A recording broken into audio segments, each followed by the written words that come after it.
These are the 9 most common reasons websites aren't making any money. This is based off my experience working with over 27 different industries and countless businesses over the past 8 years.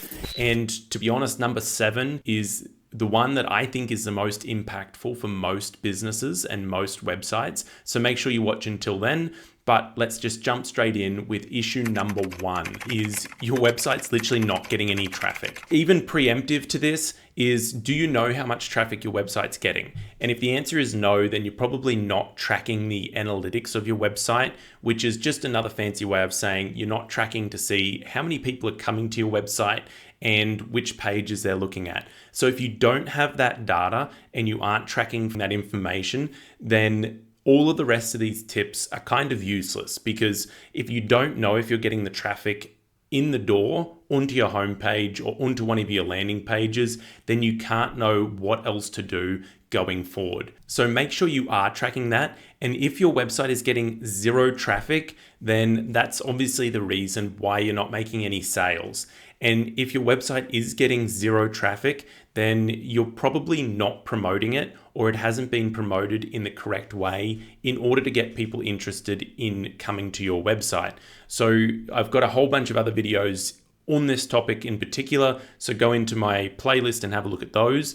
But essentially it comes down to, if you're getting 0 traffic, you'll either need to do search engine optimization to get organic traffic to your website, or you'll have to do some sort of paid promotion, whether that's traditional promotions or digital marketing.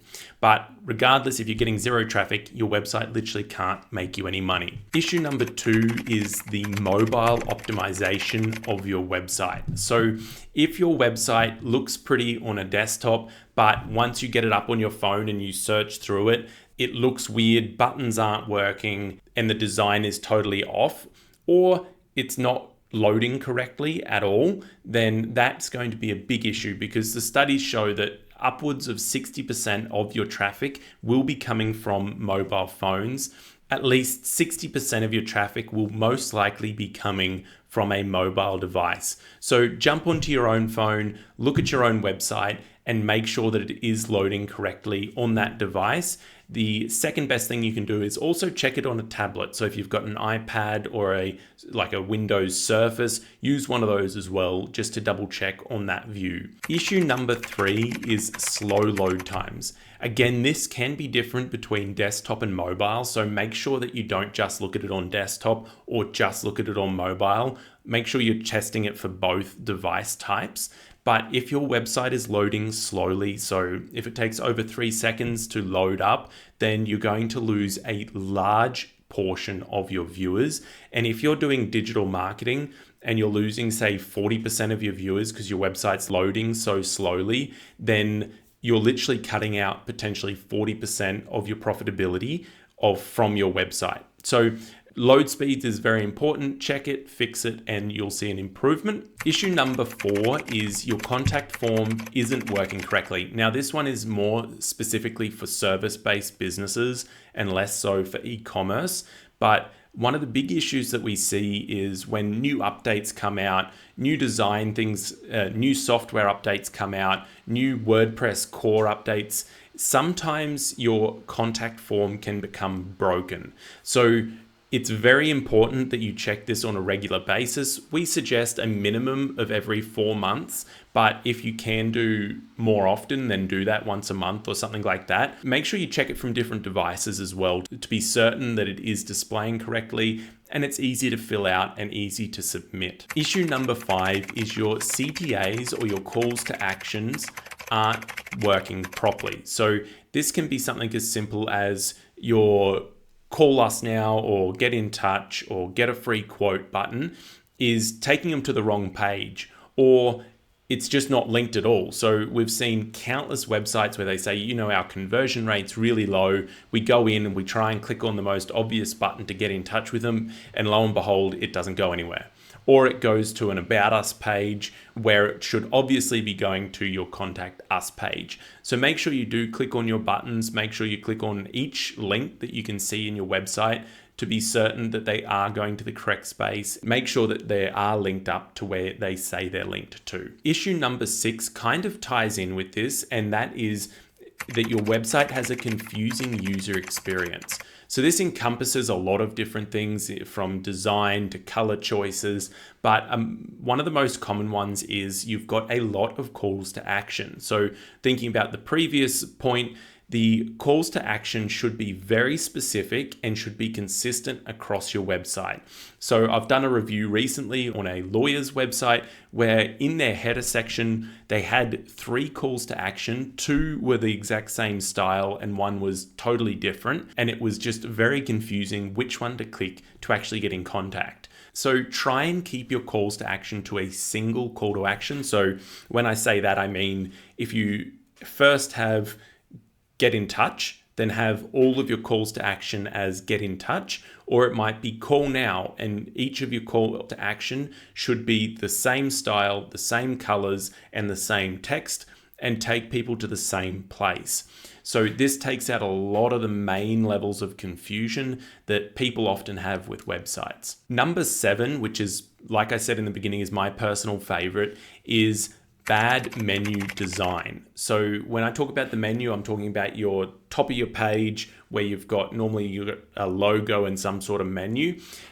A bad navigation design ties also into bad user experience, but it's so important because it's one of the only sections on your website that people will see no matter what page they're on. So your menu follows everyone around the page. It should be consistent on every page, but it also should follow a very clear formula. And I have another video on this one, but it's the logo, menu, call to action formula, where you've got your logo on the left, you've got a very clear, logical menu. So all your overarching hierarchies and drop down into more specific things.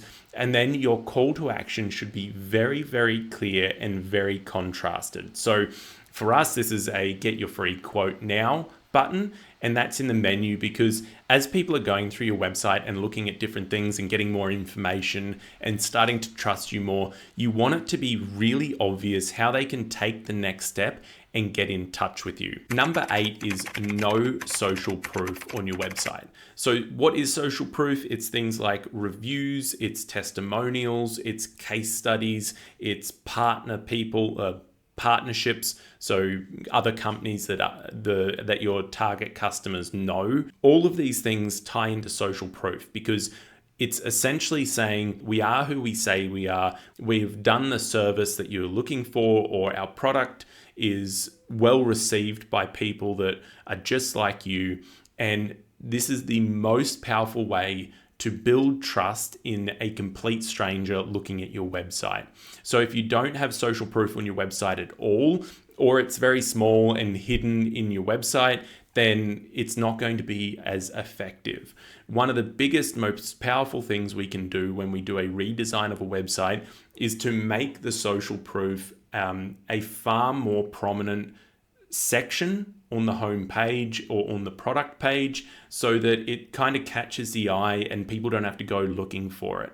So again, one of the websites that we reviewed recently, they had a button on their homepage to go to their testimonials. The first thing we would do is get rid of that button and actually just put the testimonials there. So key takeaway from this point is to put social proof on your website and put it all over your website and don't hide it. The 9th and final issue that we see is poor design. I'm a very big proponent in leaving design as a priority to the end. So your design of your website isn't as important as all of the functionality, which is why this is the 9th position. So you can have a really functional but average looking website that will outperform a really nice looking website that isn't functional. So fix everything else first and then look at the design of your website. But poor design in general will convey a less professional front to the viewer of your website than having something that looks good. So if it's an amateur design or if it's obviously a template, you're going to lose a lot of the subconscious trust that's established by having a professional brand, having an established brand. So make sure that your design isn't just very either generic or bad, isn't very generic, and just poor design in general. That's the 9 things that we see is most common that kills people's profitability of their website. If you go onto your website and you find any of these that have been helpful, please come back and leave a comment and let us know how you fixed it. And if you've liked this video, please like and subscribe, and we'll see you in the next one.